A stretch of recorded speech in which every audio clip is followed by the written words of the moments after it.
நண்பர்களே, தீர்மான அரங்கம் தொடங்குகிறது.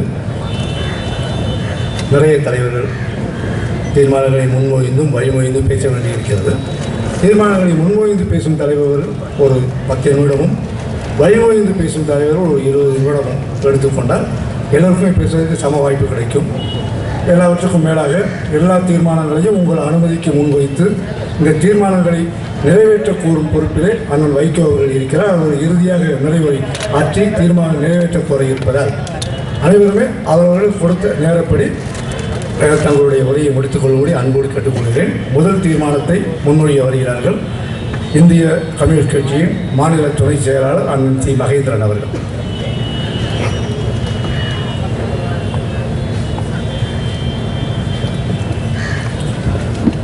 பெருமதிப்பிற்குரிய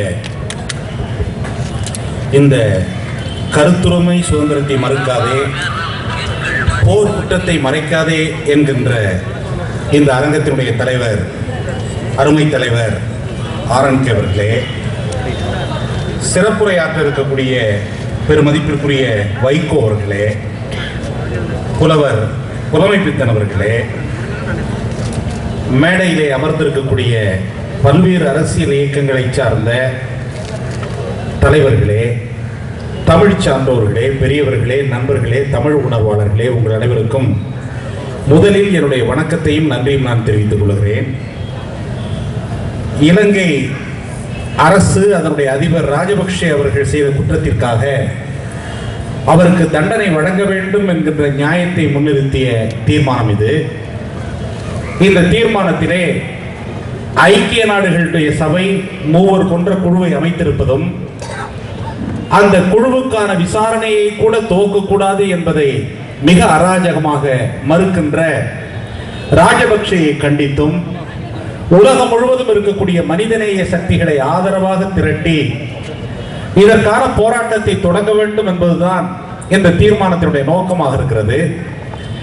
இந்த தீர்மானம் மட்டுமல்ல, ஐக்கிய நாடுகள் சபையிலே இப்படிப்பட்ட ஒரு கருத்தை உருவாக்க வேண்டும் என்பதற்காக அரசு சாராத பல அமைப்புகள் தொடர்ந்து போராடி கொண்டிருக்கிறது. டப்ளிங்கிலே நடைபெற்ற டப்ளிங் தீர்ப்பாயம் என்று சொல்லுகிறார்களே, உலக புகழ்பெற்ற தீர்ப்பாயம், அந்த தீர்ப்பாயம் தான் வியட்நாமிலே அமெரிக்கா குண்டு போட்டதை கண்டித்து அது தவறு என்பதை முதலில் சுட்டிக்காட்டியது. அந்த அமைப்பு தான் இப்பொழுது இலங்கையிலே நடைபெற்றிருப்பது சாதாரண நடவடிக்கை அல்ல, மனித படுகொலை, இனப்படுகொலை. அதற்கு காரணமான ராஜபக்ஷே தண்டித்தே தீர வேண்டும் என்கின்ற கருத்தையும் தீர்ப்பையும் அவர்கள் முன்வைத்திருக்கிறார்கள். அப்படிப்பட்ட பல நடவடிக்கைகள் நடைபெற்றிருக்கிறது. அந்த நடவடிக்கையினுடைய தொடர்ச்சியாகத்தான் உலகம் முழுவதும் இருக்கக்கூடிய மனிதநேய சக்திகள், குறிப்பாக இந்த பிரபஞ்சத்திலே வாழக்கூடிய தமிழ் குடும்பம், அந்த தமிழ் குடும்பத்தை சார்ந்த உறுப்பினர்கள், ஒரு குடும்பத்திலே ஒருவர் இறந்தால் அதற்காக அந்த குடும்பமே கதறி அழுவதைப் போல நம்முடைய ஈழத்து சகோதரர்களுக்காக, ஈழத்து மக்களுக்காக, நம்முடைய உறவுகளுக்காக உலகம் முழுவதும் இருக்கக்கூடிய பிரபஞ்ச தமிழ் குடும்பமே என்று கதறி அழுந்து கொண்டிருக்கிறது.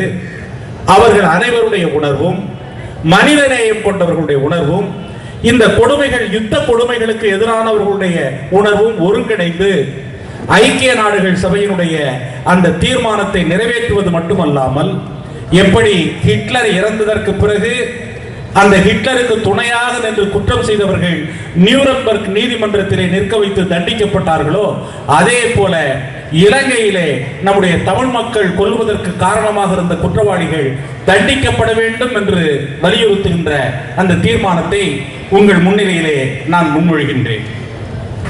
இலங்கை அரசு திட்டமிட்டு நடத்திய தமிழின படுகொலையை சர்வதேச ஊடகங்கள் அம்பலப்படுத்தியதை அடுத்து போர் குற்றவாளிகளான சிங்கள ஆட்சியாளர்களுக்கு எதிரான குரல் உலகெங்கும் ஒலிக்கிறது.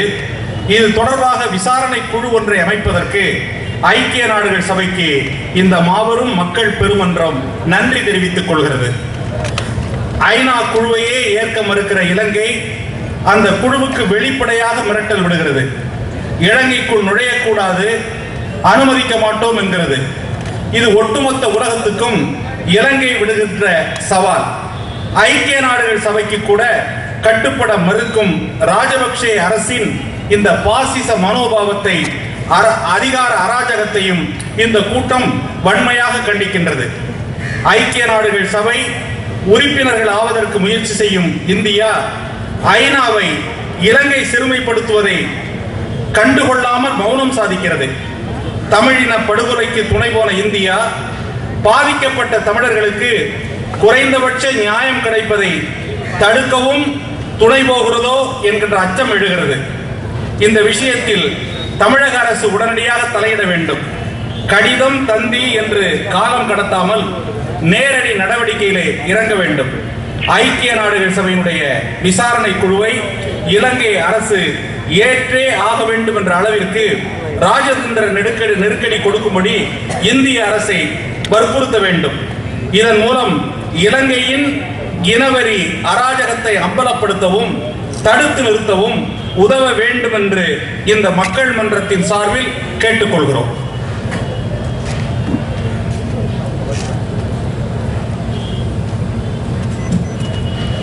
இந்த தீர்மானத்தை மனித உரிமை போராளி அமரர் வழக்கறிஞர் பி பக்தவச்சலம் அவர்களின் உதவியும் மனித உரிமை போரை தொடர்ந்து முன்னெடுத்து வருவமான வழக்கறிஞர் பாசு அஜிதா அவர்கள் வழிமொழிவார்.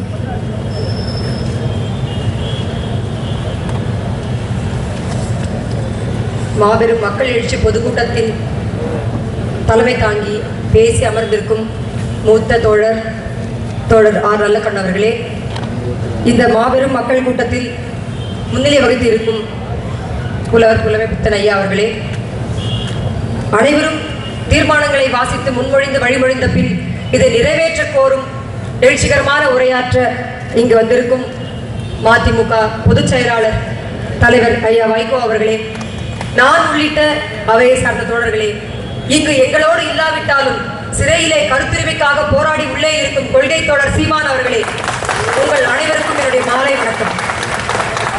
இதற்கு பின்னால் நிறைய தோழர்கள் தலைவர்கள் பேச இருக்கிறார்கள். இந்த ஐநா சபையின் இந்த முடிவு போர் குற்றத்திற்கான ஒரு விசாரணை குழு அமைப்பது என்று தீர்மானத்தை முன்வைத்த பின் அதற்கான 3 பேரையும் முடிவு செய்த பின்னர் உலகிலேயே முதன்முறையாக பாசிஸ்டுகளுக்கெல்லாம் தலைவனாக மகிந்த ராஜபக்சே சர்வதேச நீதிமன்றத்தில் இந்த ஐநாவினுடைய தீர்மானத்திற்கு எதிராக நான் வழக்கு தொடுக்க போகிறேன் என்றும் தன்னுடைய நாட்டு அமைச்சரை ஒருவரை வைத்து ஐநாவின் அலுவலகத்தை முற்றுகையிடுவதும் அங்கிருப்பவர்களை வெளியே விடாமல் நான் தகராறு செய்வேன் என்பதும் அங்கிருக்கும் ஐநாவின் அலுவலகத்தில் இருக்கும் அதிகாரிகளை பாதுகாப்பாக 3 நாட்களுக்கு வெளியே எடுத்துக் கொள்வதும் என உலகின் முதல் முறையாக தன்னுடைய அராஜகத்தை வெளிப்படுத்தி தான் எந்த விதத்திலும் யார் முன்னிலையிலும் குற்றவாளியாக நிற்க மாட்டேன் என்று மீண்டும் ஒருமுறை கொக்கரித்திருக்கிறார். ஆனால் வரலாறு முழுக்கவும் இதுவரை மனிதகுலம் தோன்றிய வரலாறு முழுக்கவும் எல்லா அரசுகளும் தோன்று போகும் எல்லா அரசுகளும் தங்கள் மக்களை கருத்துரிமை தராமல் அவர்கள் மீது வன்முறையை ஏவிவிட்டு அவர்களை கொல்வதும் அதன் மேல் ஆட்சி நடத்துவதும் என்பது நாம் அறிந்த வரலாறு. ஆனால் அப்படிப்பட்ட வரலாறுகளில் மனித குலத்திற்கு எதிரான மிக மோசமான போர்களை மிக மோசமான வன்முறைகளை யாரெல்லாம் கட்டழித்து விட்டார்களோ அதை எப்படியெல்லாம் தாங்க முடியாது என்று கொஞ்சம் கூட பொறுத்துக் கொள்ள முடியாது மிக மிக மோசமான மனித குலத்திற்கு எதிரான வன்முறைகள் போர்க்குற்றங்கள் என்று கருதிய சில போர்க்குற்றங்களுக்கு மட்டும்தான் உலகில் இதுவரை போர்க்குற்றங்களுக்கு எதிரான தீர்ப்பாயங்கள் அமைக்கப்பட்டிருக்கின்றன. ஏற்கனவே எனக்கு முன்னால் பேசி தோழர்கள் சொல்லியது போல நியூரம்பர்க் விசாரணைகள் என்ற ஒரு போர்க்குற்றத்திற்கான தீர்ப்பாயம் தான் ஜெர்மனி நாட்டில் ஹிட்லருக்கு பின்னால் அவருடன் சேர்ந்திருந்து மக்களை மனித குலத்தை மிக மோசமாக வன்முறைக்குள்ளாக்கி கொன்ற நாஜி படையினர் மீது எடுக்கப்பட்டது. நான் பிரான்ஸ் நாட்டிற்கு போகும்போது ஜெர்மனி நாட்டில் இருக்கக்கூடிய சித்திரவதை கூடங்களை பார்ப்பதற்கு ஒரு வாய்ப்பு இருக்கிறது, எந்தெந்த மாணவர்கள் போகிறார்கள் என்று கேட்டபோது நான் உடனே அங்கு போக வேண்டும் என்று சொன்னேன். அங்கு போய் பார்த்தேன். ஸ்டுட்கார்ட் என்று சொல்லக்கூடிய ஒரு இடத்தில் இருக்கக்கூடிய உலகத்தின் அவமான சின்னமாக இருக்கக்கூடிய ஒரு சித்திரவதை கூடத்தை இன்னும் அப்படியே பாதுகாத்து வைத்திருக்கிறார்கள். அந்த சித்திரவதை கூடத்தில் கான்சென்ட்ரேஷன் கேம்ப் என்று சொல்லக்கூடிய சித்திரவதை கூடம் இன்றும் அப்படியே இருக்கிறது. 4 அடிக்கு 3 அடி 4 அடி உயரத்திற்கு 1 அடி அகலம் இப்படி இருக்கக்கூடிய ஒரு கொட்டகையில் காற்று மட்டும் இல்லாமல் ஒரு இரும்பு கதவிலே சிறு சிறு துளைகள் போடப்பட்ட ஒரு அறையிலே அவருக்கு எதிராக பேசினார்கள் என்று தெரிந்தாலும் மக்களுக்காக நாஜி படையினருக்கு எதிராக எங்கெல்லாம் தங்களுடைய சிறு விரலை உயர்த்தினார்கள் என்று தெரிந்தாலும் அவர்களை உள்ளே அடைப்பார்கள். பட்டினி கிடந்து கிடந்து கிடந்து அங்கேயே அவர்களுடைய இயற்கை உபாதைகளை கழித்து கழித்து அப்படியே சாக வேண்டிய ஒரு நிலைமைகள் எல்லாம் ஏற்படுத்தக்கூடிய கொட்டைகளை எல்லாம் பார்த்தோம். இன்னும் எந்த விதமான மருந்து மாத்திரைகளும் இல்லாமல் அவர்களுடைய காலில் இருக்கும் நகங்களை பிடுங்குவதற்கான அங்க இருக்கக்கூடிய மேஜைகள், அதற்காக வைக்கப்பட்டிருந்த கத்திகள், அதை போன்றவற்றை எல்லாம் பார்த்தோம். அதிலிருந்து இன்னும் ஒரு 200 கிலோமீட்டர் பயணம் செய்து கேஸ் சேம்பர் என்று சொல்லக்கூடிய விஷவாயு குழிக்களை பார்த்தோம். நம்முடைய ஊரில் இருக்கக்கூடிய தண்ணீர் தொட்டிகளை போல, தரைக்கு கீழே வைக்கக்கூடிய சம்ப் என்று சொல்ல தண்ணீர் தொட்டிகளை போல பளிங்கு கற்களால் ஆன ஒரு பெரிய தொட்டி அமைக்கப்பட்டிருக்கிறது. அந்த தொட்டிகளிலே மக்களை ஒரு அறைக்குள்ளே அவர்களை விட்டு விடுவார்கள். அந்த அறையிலே எந்த சன்னலும் கிடையாது, ஒரே ஒரு துளை மட்டும் இருந்தது. அந்த துளை வழியாக விஷவாயு தெளித்து விடுவார்கள். அந்த விஷவாயு உள்ளே போன ஒரு 20 நிமிடங்களுக்கு எல்லாம் அந்த அறையில் இருக்கும் 40 பேரோ 50 பேரோ அப்படியே செத்து மடிவார்கள். அந்த 40-50 பேரை அந்த தொட்டிகளிலே அடைத்து விடுவார்கள். அடுத்த 50 பேர், அடுத்த 50 பேர். அந்த தொட்டிகள் நிறையும் போது ஏறக்குறைய ஒரு 450 550 உடல்கள் வரை அதிலே பாதுகாக்கலாம்.